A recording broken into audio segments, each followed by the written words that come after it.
So here I am at Grand Central on the eve of the publication of my book, Acid for the Children. It's an exploration of my childhood. As much as I wanted to share my story with the world, I appreciate the value of a story. I also wanted to share it with myself. So I wrote this book a lot for me to learn about myself and understand myself and look at my childhood and see, underneath all the events that happened, and to learn about myself and to understand who I am. So it was a journey of self-discovery, maybe more for me than for anyone else who might read it, with less emotional attachment than I have to myself. Yeah. And it's the weirdest thing. Yeah. When you make any kind of piece of art, I'm used to it with records, and this is even more so in this case. When you make a record, it's like, like in the case of my band, it's very private. It's just the four of us in a room with maybe one or two people that work for us, like getting lunch and stuff. And we're in there, being vulnerable with each other, coming up with our ideas, sharing our ideas, building our songs. And no one ever hears it. No one ever comes in. No one, it's like we kind of circle the wagons. And it's just this private creative process. And then one day, the record gets finished and it comes out and it completely changes. It's a different thing than what it was to us. It was just like our project. And all of a sudden it goes out into the world, and in a way, it becomes something completely different because it becomes what everyone else wants it to be. It takes on a life of its own with the things that people project onto it. And with this book, it's like crazily like that, like I was by myself, like digging into my own soul, my own heart, and like finding things that really shaped me and made me who I am as a kid, and some things that were very vague and foggy even when I'm, a really young child. And me wanting to make sense of it, and looking at myself, trying to make sense of the world as a kid. So anyways, it's a super private, like almost like esoteric kind of process. And now it's this tangible thing that you hold it and you buy it for however many dollars. And, and it's going to take on a life of its own, something that I don't understand. It's going to be something different to everyone. And it's kind of a remarkable transformation of a thought to a thing. It's crazy. It's a terrific book. Thanks, man. If you're just tuning in, premiercollectibles.com/Flea. He's signing books and answering fan questions. And actually, I have a quick question for you following up what you were talking about. Mm-hmm. What was your experience like after collaborating for so long with people? What was it like to work on something so private? I really liked it. I like sitting by myself and writing. I'm a person that really enjoys solitude, period.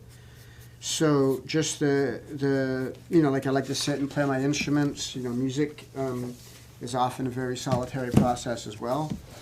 And I just like, like when I would sit down with like an open journal book and a pen and start writing stream of consciousness stuff, it was always time well spent. It was like me being the best part of who I am. Even when I was writing poorly, sometimes I'd write good, sometimes I'd write slop, but it was always time well spent. So I liked the time by myself writing. And actually, like at a certain point after I wrote, and then I got together with my editor, and we started like, had to deal with his comments, and then saying it into you guys, to the publishers, and getting publisher comments. It became more of a collaborative thing in a way, and,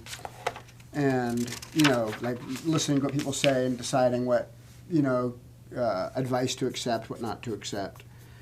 And that was hard, because I was like, don't mess with my idea, But, everyone was really helpful, and, yeah. But I enjoyed it a lot, and I would love to write another book, because this is just a great thing to do. I think people are going to be ready for the next one after they read this one. That'd be cool. This one is great. Almost like it ends on a cliffhanger. You ready for some fan questions? Yeah. All right. What kind of questions? Fan questions. Oh, okay, great. People All right. wrote it. People pre-ordered the book and they wrote in these questions. I'm a All right, fan first myself, one. so Yeah. I can relate. Not a First fan of one. myself, but I'm a fan of lots of things, including Ray Allen, even though he was my enemy. This Especially in is, 2008 when he beat the Lakers. Okay, anyways, go on. yeah, no problem. Okay. This is a good one.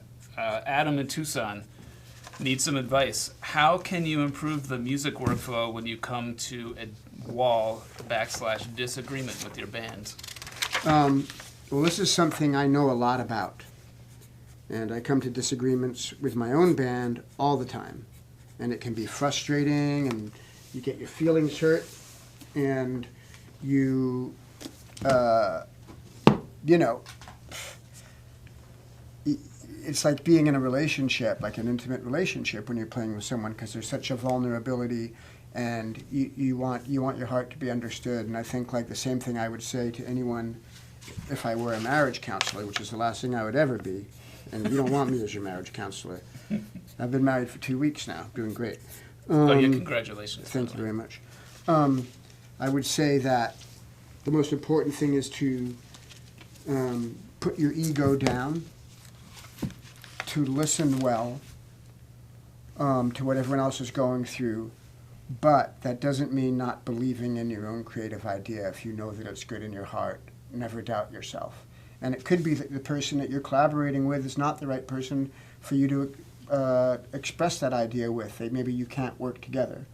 But I know it's difficult because in any actual like collaborative, creative process, for it to be good, both the people collaborating or all the people collaborating have to be bringing something different. Or else they just bring the same thing as you, you'd all agree and it would be boring.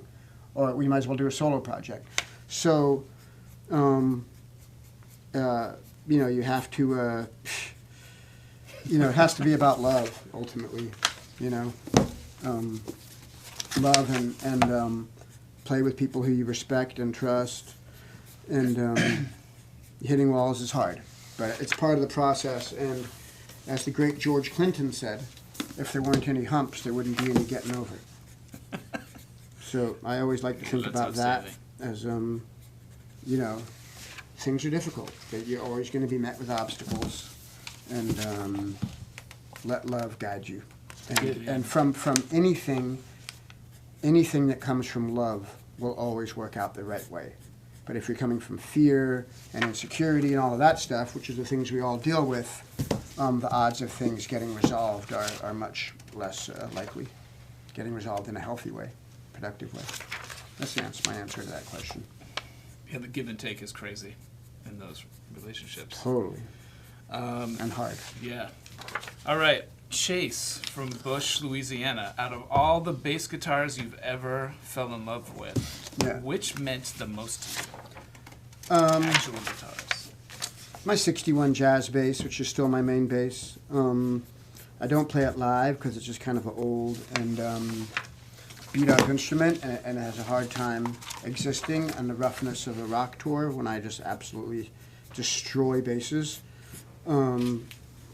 But my Fender 61 jazz bass is such a beautiful instrument. I just love it. Every time I hold it in my hand and I feel that wood, I'm grateful. And it's a beautiful thing. Yeah. So that's my answer. What was the first one you ever had?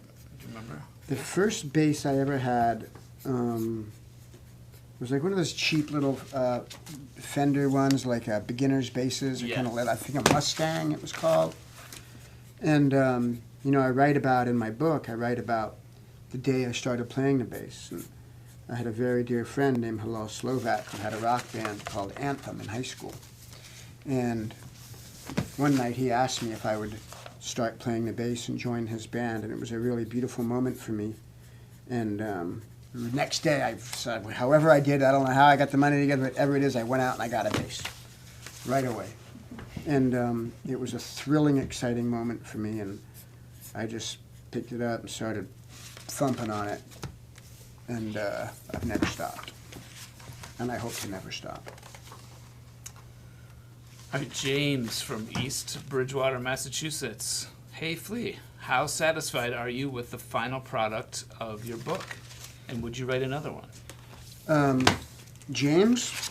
Yes, James. I am very satisfied, James. I worked hard on it. I've been through various aspects of writing this book, different parts of the process. I've been proud, excited, terrified, vulnerable, anxious, relaxed. Like every gamut of human emotion has coursed through my system during the process of writing this book. And but I feel like I managed to sort of you hear about a sculptor when he sculpts something out of a big block of clay. You get rid of everything that's not the sculpture, and then you're left with something great. And I feel like that's what I did with this book when I wrote about the things that shaped me. I got rid of everything that's not the book, and everything that's here truly should be here. Every word, every period. I think there's one word I saw the other day that I wasn't happy with, and it's a caption for one of the photos, a picture of me and my first girlfriend, and it says, Mr. and Flea. And it was some typo. It's supposed to say, Mr. and Beth, my girlfriend, and it's supposed to say me and Beth. I'm not calling myself Mr. Sorry. Yeah, but I think it was a typo when I was Our fault. Sending in the notes. Our fault. So, anyways, that's the only thing. Besides that, I feel really good about it, and I knew the only chance that I had to write a good book was to be completely honest, and I remain true to that ethos, and so yeah, I feel good about the product. Thank you for asking. All right, here's an intense one. Steven from San Clemente, California. Mm-hmm. Who is the most influential person in your career? Wow. Yeah, it's heavy.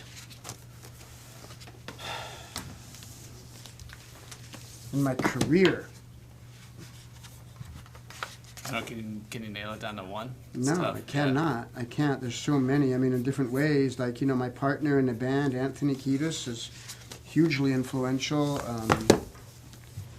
We played with a guitar player named John Frusciante for a long time, and he was deeply influential on me as a musician. Hillel Slovak, who I already spoke about, was deeply influential. When we worked with, on our second record, it was produced by George Clinton, who is my hero, and he was very influential on me in terms of just the way he looked at music and the way that music related to the world as a vehicle for spiritual expression. Rick Rubin, he produced 5 Chili Pepper records, very influential. Everyone I've ever played with. There's so much of it, and everyone, lots of people, of course, who I'm not mentioning, and people influence me in different ways. Right now, I just got married a couple of weeks ago, and my wife, who is my best friend on earth, is a massive influence on me. Different authors that I read at different times.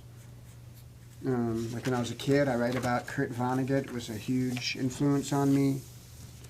Right now I'm reading a great book by this guy, Ta-Nehisi Coates, called We Were 8 Years in Power, and that's influencing the hell out of me. He's amazing.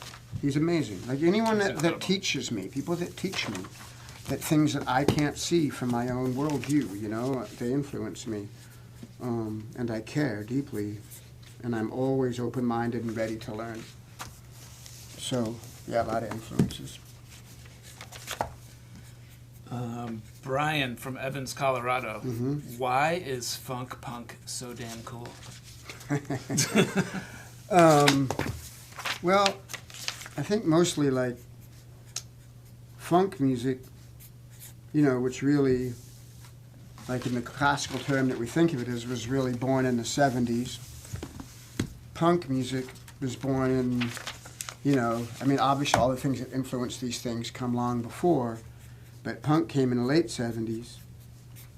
And both of those musics, though culturally different and rhythmically different, and different in many ways, are both music that come from the street. To varying degrees of musical sophistication, but both of them are street musics, and they both express feelings of the people.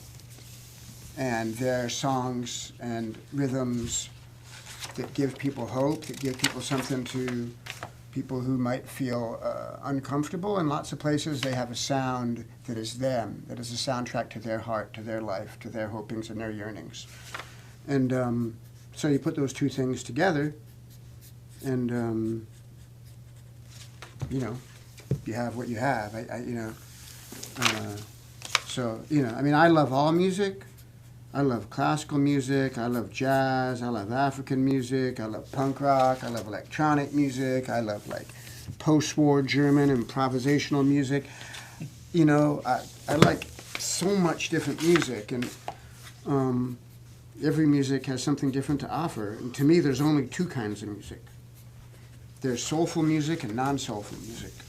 And the rest of the categories, for me, aren't as significant. But music, it's really about the motivation by the artist who makes it. And, you know, some artists just care about making money. Some really want to communicate something important from the depths of their heart or God or whatever, you know, it may be, to help uplift the world. Yeah. Slow down talking or signing? Oh, okay. Cool. Thanks, Lauren. Thank you, Lauren. Yeah, I just signed 1,500 books, so. Yeah, you're in like another kind of. I like in a rhythm with this stuff. All right, what's next? Can you talk about the cover and the title a little bit? You can tell these guys. Yeah, was it for a specific person? Or? Just in general. Okay, well, the cover of my book is a picture of me. I'm 12 years old. I'm smoking a joint on a nude beach in California. And it's here's right here. I remember the day very well. I was with my sister and my older sister and two of her friends, and one of my sister's older friends, little brothers, who was my age. We were in 7th grade, and we went down to this nude beach and we were getting high. I started getting high when I was real young, and I remember I was like blown away because my friend's older sister was like, really had a crush on her, and she was buck naked and like jumped in the ocean, and like little globules of water were on her breasts, and you know, I was 12 years old, and you know, kind of, you know, coming into that age where you're really aware of yourself sexually and stuff, and it was just like wild, and I got real stoned and sat there on the beach and stared at the sky, and you know, all the feelings that were, you know, changing me hormonally and emotionally and mentally. I just moved to California from New York. And, you know, it captures a moment in my life that I thought was, you know, kind of symbolic of my book. The title, Acid for the Children, in one way I just like the way those words sound together. And, of course, I don't encourage children to take LSD. That's not what I'm trying to say. I just kind of like the sound of those words. They sound poetic to me, and they like cut a hole in the sky a little bit. There was a band called the Two Free Stooges that were friends of mine in the 80s, and they were this wild, funny, awesome band, and they had a song called Acid for the Children. And I used to play in this band sometimes, and it was a funny song. And I just, you know, it's just kind of a feeling of like waving your freak flag high, like Jimi Hendrix said. And I love that song, and once again, it felt like symbolic of my childhood. And also the fact that hallucinogenic drugs played a big part in my development as a human being. And, you know, a lot of drugs really hurt me when I was growing up. Really retarded my growth, stopped me from growing up as quickly as I would have liked, messed with my nervous system, messed with a lot of parts of me, and were really unhealthy for me. And, you know, I would hope for no one to ever have to go through the difficulties that drugs created in my life. But the hallucinogenic drugs, when used wisely, which was not always the case, were actually really healthy for me, and helped me to access a part of my subconscious and a part of who I like, an introspection that was really good for me. But once again, I'm not recommending them for anybody or anything. And I think, you know, it has to be right time, right place, and all that. But I do think there are very beneficial qualities to them. in the right environment, which has to be, you know, something that to be very thoughtful about. That was an amazing overview. That was actually perfectly captured the book. That was incredible. All right, Christopher from Aurora, Colorado. What was the craziest thing you've ever done on stage? If you Played good. I don't know. You know, I've played many shows, thousands, and believe it or not, I remember most of the shows that I've played. No kidding. Always something. Like if someone will say to me, you know, I saw you in '87 in Charleston, South Carolina, you know, I'll remember something. I'll remember the parking lot of the gig or the backstage or something somebody said or the feeling on stage or somebody I had a crush on or, you know, something about it. Something, you know, like weird happened at a hotel or, you know, I remember stuff. And so many crazy, ridiculous things happened at shows that I can't really pinpoint it. Like, the things that I really remember are the times when I really felt like I was tapping the divine source and, like, getting myself out of the way and letting God speak through me. And in those moments when I've been... I don't know what it is to be enlightened. Like you hear about, like, you know, a Himalayan monk that sits in a cave all his life and becomes enlightened. But in those moments when I get beyond thought and beyond, you know, what we think of as reality on stage are the moments when I've been truly happy. Here's a good question. Christian, Shelbyville, Indiana. How do you keep the creative spark from ever going out? What makes you inspired to keep writing and producing great music? Well, whether it's great or not is not for me to decide, but the reason the creative spark doesn't go out is because it's just there. I think that the only way anyone dims their creative energy is, one, if they're not willing to feel their lives consciously, meaning if you're like going to run from your pain through either drugs or alcohol or some other kind of addiction, or just avoiding feeling things when they hurt. But if you're willing to live a conscious life, creativity will always flow because it's always there, because God is always there, because all those beautiful things are always there. So I do my best to, when I'm playing music, to be motivated by the best parts of myself, and I just yearn to be the best person that I can through my creativity. So, yeah, that's my answer. Do you still listen to new music? Yeah, I listen to music all the time. You know, some people... Yeah, I listen to, I listen to whatever I can hear all the time. In terms of new music I've been listening to lately, you know, like everyone else, I love Kendrick Lamar's last album. Yeah, I think he's an amazing artist. I like Kamasi Washington's last album. I really like Tom York's last album. You know, I'm always hearing things. There's a lot of good stuff. Yeah, I mean, I mostly listen to older music, but that's not because I don't like new music. It's just because there's a lot more older music there, you know? And I think, you know, not listening to new music is really usually laziness. Lisa Marie from Earlwood, New South Wales. Whoa, New South Wales. Yeah, there you go. Whoop, whoop. In the house. That's where I'm from.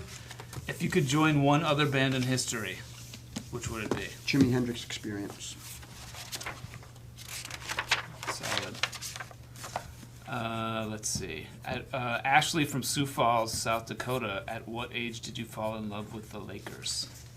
When I was 11. I moved to Los Angeles in 1972 when I was 11 years old.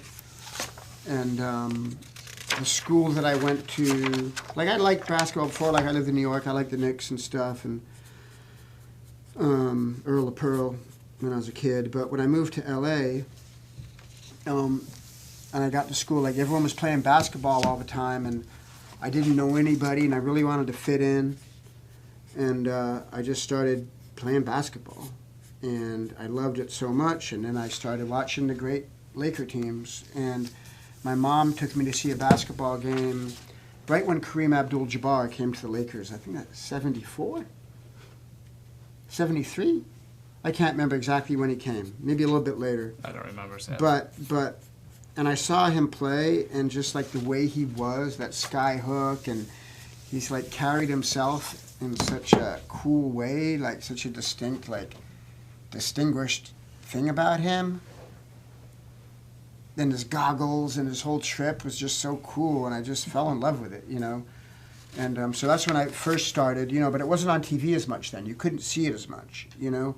And then in 1980, the Lakers got Magic Johnson, and, you know, I just really loved him and have continued to love him, his post-basketball career. He's always been a really giving person. And, yeah, and I just, you know, I became obsessed. I mean, really, like, through this, like, probably from, like, when we got Magic in 1980, I haven't really missed a Laker game. And, wow. You know, it's like 39 years now. I pretty much watched every single Laker game. Like, I mean, it used to be, like, before they had the computer, I'd be on tour in Europe in the 80s, and I would call up and, like, have my girlfriend put the phone up against the TV, and I would sit there listening to the game, you know? And the phone bills were crazy, but that's what I did. Yeah, I really love it. And it's a nice thing, you know, like, through all the ups and downs in my life, like, you know, happy parts, breakups, sad parts, going through periods of depression and anxiety, going through whatever stuff I've gone through, extreme happiness, pain, despair, bored, whatever, basketball is always just solid, you know. Like, I love watching it. I love watching these kids come into the league and grow, seeing them grow as players, as human beings, becoming more world aware. It's just a beautiful expression of this country. And all over the world now, it's so international. But, yeah, I just love it. It makes me happy. And it's a nice community, you know? Like, it's nice to talk about basketball with people who love it. Yep. Is there any advice that you've ever been given and lived by to this day? This is Wyatt from Winter Park, Florida. I can go to another one if that's... No, it's a really good question. I mean, I've lived by lots of advice that I've gotten. Specifically, like, there's not like one quote that's coming to mind or anything right now. There's something I learned, I mean, I'm 57, and when I was about 30, like, my life was going through big changes, and I met a woman named Carolyn Mace, who's she writes books and does spoken word things. She's like a spiritual self-care person, like a kind of a new age spiritualist, I guess you'd call her. And she just talked to me about the power of forgiveness. And when you forgive somebody, it's not like you're setting them free from doing something, from like an injustice or something they did to you that was wrong. You're not letting them off. You're letting yourself free, you know? And it's such a powerful thing to learn. Because, like, you know, when you meet elderly people, and you meet elderly people that are bitter and angry, and it's hard, you know, and they're suffering. Yeah. But when you meet elderly people that are, their light is on, and they're curious, and they're learning, they forgave. Everybody's been screwed over to various, to various extents and for various reasons, different cultures, different ways. But when you meet people that have forgiven, because when you don't forgive, your energy is stuck in the past. You forgive, you actually learn from the experience of what happened, and you learned it. Forgiving doesn't mean having your boundaries. Doesn't mean like setting yourself up to be walked over, but it means setting yourself free. To have all your energy with you in the present, to be the best person that you are. So when I learned that advice from her, that really affected me a lot. That, you know, so many people I've learned from. This is exactly what reading the book is like, by the way. Oh, thanks.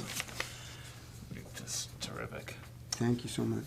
Let's see. I'm sorry, I'm looking for...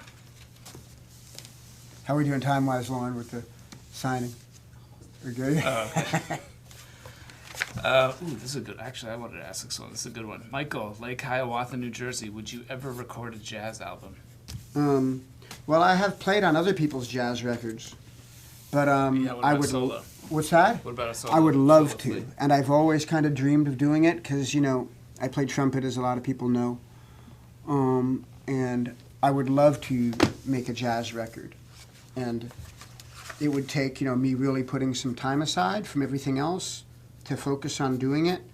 And I kind of go in and out of playing trumpet, and the trumpet is an instrument that demands absolute diligence all the time. And I was had a year where I was playing every day. Now I haven't played it in 5 months. Because once I didn't pick it up for 2 weeks because I got busy, and all of a sudden I was like, ugh, it's going to take me a week to get my tone back. And so I'm actually, after I kind of finish all the stuff I'm doing for this book right now, I plan on getting back into the trumpet. And I guess if I just have it in good shape, I could go make a jazz record. And I would really love to, and I do plan on it, and I hope that I manage to arrange my life so I can get it done. But jazz is such a huge part of my life. It's what I grew up loving. It's the music that changed my life and opened me up to possibilities.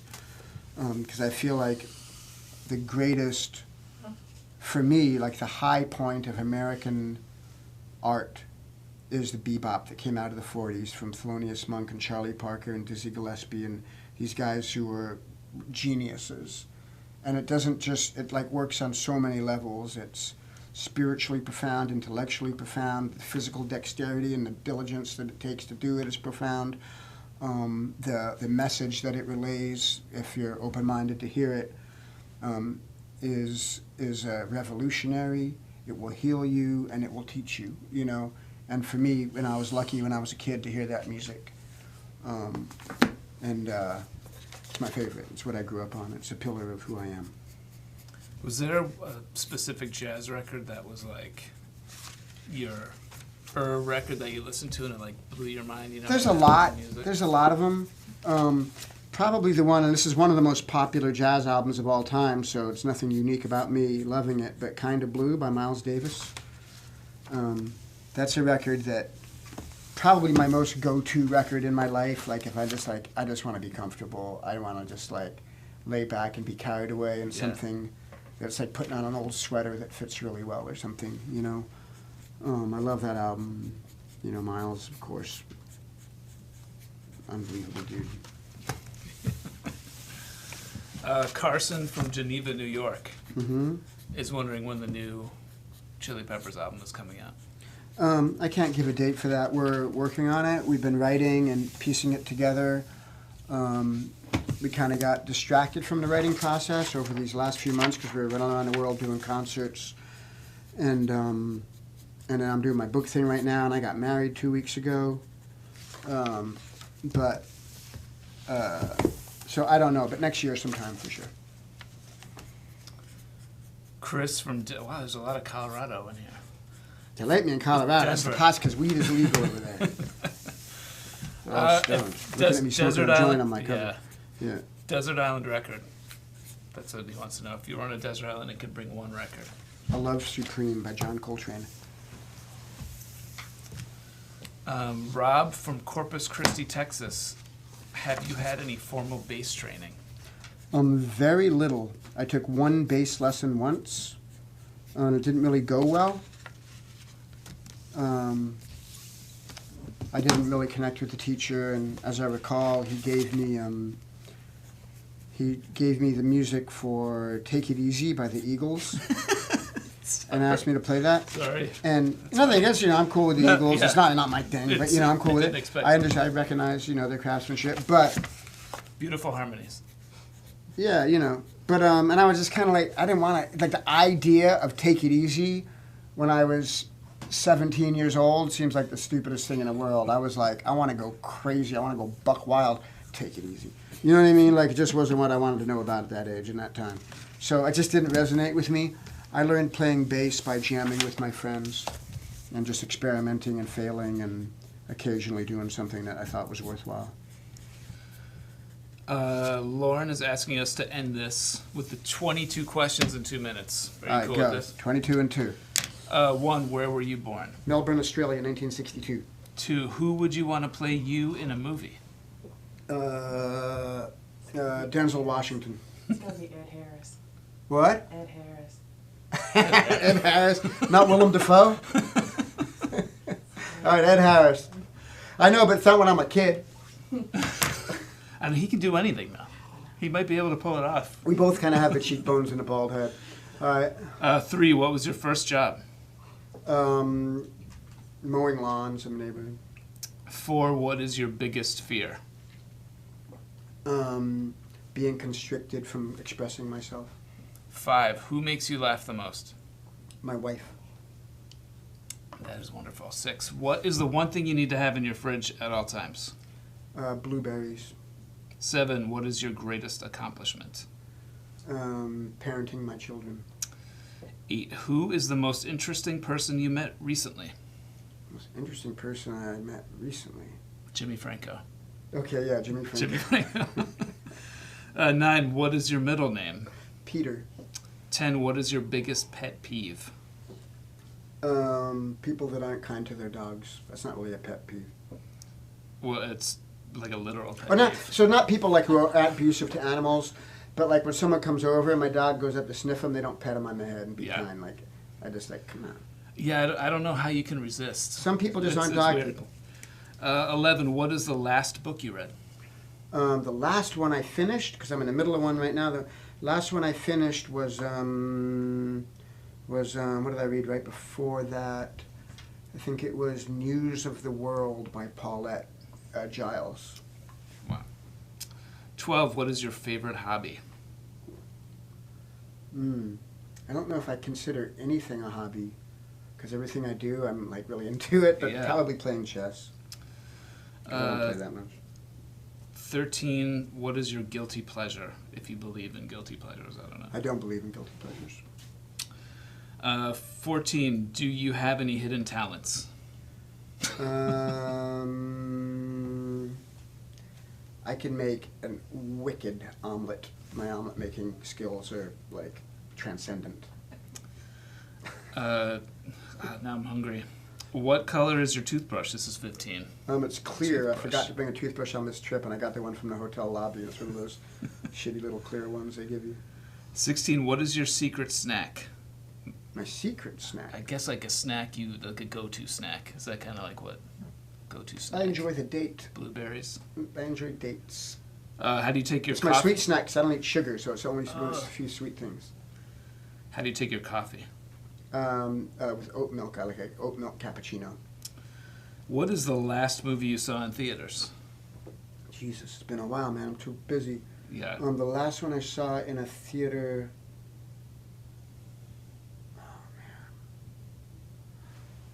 I saw the Marvel movie with all the superheroes running around. Endgame. Yeah, and it doesn't interest me in the slightest. I went with my Did you wife, go and with she your likes kid? that stuff, and I just not into it. What is the last gift you gave? A pair of Laker tickets. Yes. What cause is dear to your heart? Education for children.